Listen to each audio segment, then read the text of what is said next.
Eşref Rüya dizisi adeta seviye atladı ve tüm kartlar yeniden dağıtılıyor. Eşref artık kimler için çalışıyor ve Eşref'i kaçıranlar kimdi? Eşref'in kendi geçmişiyle ilgili öğrendiği bomba sırlar herkesi şok edecek.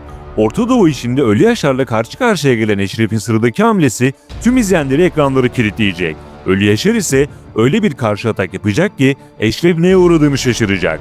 Ayrıca Ölü Yaşar'ın kurduğu masadaki isimlerle ilgili sürpriz senaryolar var. Nisan için ise yeni bir dönem başlıyor ve Nisan'ı bekleyen çok kötü bir sürpriz daha var.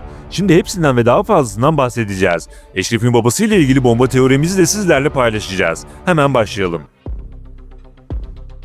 Dizide resmen yeni bir dönem başladı ve tüm dengeler bir anda değişti. Özellikle Eşref için bambaşka bir hayat başladı. Çünkü şunu net olarak söyleyebiliriz. Eşref Tek artık derin devletin adamı oldu ve istihbaratı çalışıyor. Bunun ne anlama geldiğini hepimiz biliyoruz. Eşref'i kaçıran balıkçı görünümlü adam, başsavcıya ve savcıya tek bir emir vererek Eşref'in serbest kalmasını sağladı. Elbette bir şartları var ve bu konuda Eşref'le anlaştılar. Yani artık derin devlete çalışan Eşref, bu anlaşma karşılığında İstanbul'da ve diğer bölgelerde dönen kirli işleri çökertecek. Asıl hedef ise ihtiyara ulaşmak. Çünkü devletin Eşref'le çalışmasının asıl amacı ihtiyarı ele geçirmek. Eşref'ten istenen bir başka şart ise Nisan'dan tamamen uzak durmak ve zaten ayrıldılar. Bunların yanı sıra Eşref, kendi geçmişiyle ilgili kendisinin bile bilmediği öyle sırlar öğrendi ki tüm hayatı bambaşka bir yöne doğru ilerleyecek. Bir ailesinin olduğunu, annesinin, babasının, kardeşinin hayatta olabileceğini öğrendi.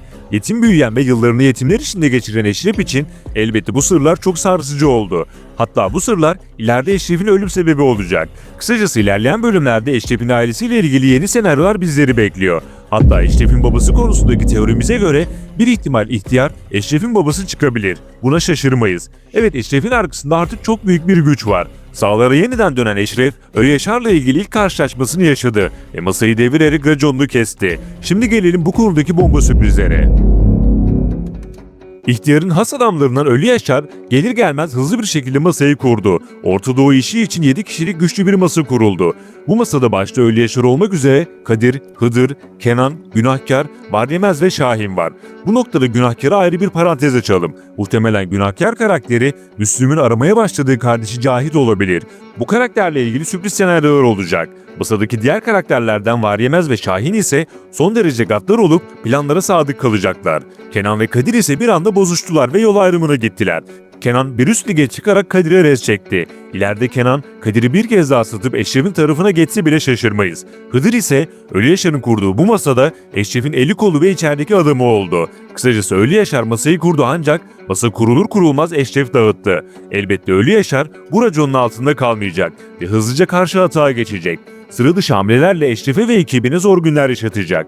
Asıl büyük bomba hamlesi ise Nisan'la ilgili olacak. Önceki videomuzda Ölü Yaşar'ın kızının Nisan'a ve şarkılarına hayran olduğunu söylemiştik. Bu da demek oluyor ki Ölü Yaşar, kızının mutluluğu için her şeyi yapan biri ve Nisan'ı alıkoyarak kızına tek kişilik konser verdirtecek.